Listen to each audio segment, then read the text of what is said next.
So hey student, how are you? So student, today I have brought for you the model of human cell. तो पास video में हमने human cell का एक basic सा easy explanation समझा था। तो आज आपके लिए एक मॉडल जो है मैं प्रिपेयर करके लाया हूँ, जिससे क्या होगा आपको और इजी तरीके से सेल को समझने में हेल्प मिलेगी। तो देखिए स्टूडेंट, ये आपका ह्यूमन सेल का जो है एक मॉडल है, जिसमें हमने सारी चीज़ें आपकी अटैच की हुई हैं। जो इम्पॉर्टेंट चीज़ें हैं इसके, जो सेल के ऑर्गनल्स हैं या कंपोनेंट्स हैं, वो जो इम्पॉर्टेंट है उन्हीं को हमने इसमें अटैच किया गया है। जैसे कि रेड कलर से जो हमने बनाया है ये आपकी सेल मेम्ब्रेन है। ठीक है, सेल मेम्ब्रेन क्या करती है, जो सेल है उसको प्रोटेक्ट कर रही है किसी भी जर्म्स को एंटर होने से।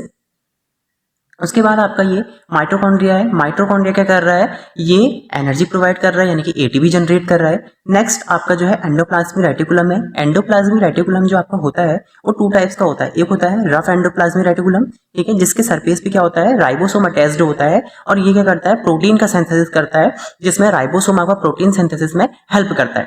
ठीक है, नेक्स्ट आपका स्मूथ एंडोप्लाज्मिक रेटिकुलम होता है, वो क्या करता है, लिपिड का सिंथेसिस करता है। अब ये लिपिड और प्रोटीन मिलकर क्या करते हैं, गोल्जी एपेरेटस में स्टोर होते हैं। इस गोल्जी एपेरेटस में ये स्टोर होंगे, और गोल्जी एपेरेटस क्या करेगा, उस लिपिड को और प्रोटीन को मॉडिफाई करेगा। मॉडिफाई का मतलब है कि जो भी उसमें कमी होगी उस प्रोटीन में और लिपिड में, उसको पूरी करेगा। उसके बाद उस पार्ट में, उस स्पेसिफिक पार्ट में उस लिपिड को और प्रोटीन को सेंड करेगा जिसमें रिक्वायरमेंट होगी। ठीक है, जहां पे प्रोटीन और लिपिड की जरूरत होगी वहां पे गोल्जी एपेरेटस उसको सेंड करेगा।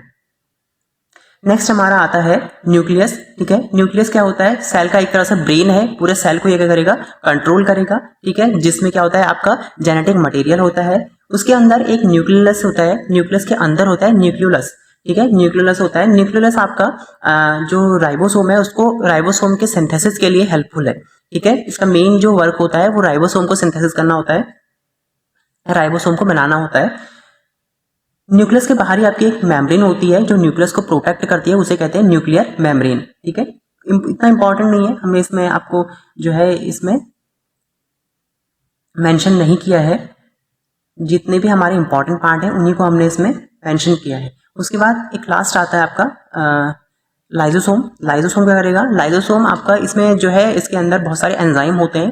ठीक है, अब एंजाइम क्या होता है वो हम आगे पढ़ेंगे। जो इतना समझिए कि एंजाइम जो होते हैं वो आपके फूड डाइजेशन के लिए हेल्पफुल होते हैं। तो ये क्या करेगा, सेल के अंदर ये किसी भी बैक्टीरिया को, अगर सेल के अंदर कोई भी बैक्टीरिया एंटर हो रहा है तो उस बैक्टीरिया को ये किल करने में हेल्प करेगा। ठीक है, ये क्या करेगा, उस बैक्टीरिया को इंगल्फ करेगा, यानी कि अपने अंदर संभालेगा। ठीक है, बैक्टीरिया आया, इसके अंदर गया, और ये उस बैक्टीरिया को किल करने के चक्कर में अपनी इस थैले जैसी संरचना को, ठीक है, एक सैक जो है, एक सैक लाइक स्ट्रक्चर है इसका थैला, उस थैले को ब्रस्ट कर देगा, यानी कि फाड़ देगा।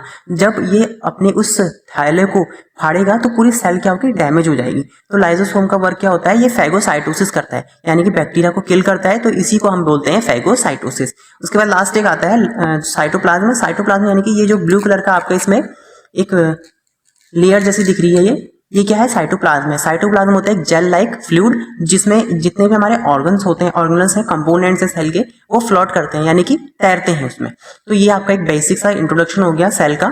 तो वीडियो कैसी लगी, वीडियो को लाइक करें, सब्सक्राइब करें, और अपने दोस्तों के साथ शेयर करें, और एक कमेंट जरूर करें जिसमें आप अपना रिव्यू शेयर करें कि आपको वीडियो कैसी लगी, कितना आपको समझ में आया, कितने % आपको समझ में आया। Okay, thank you class.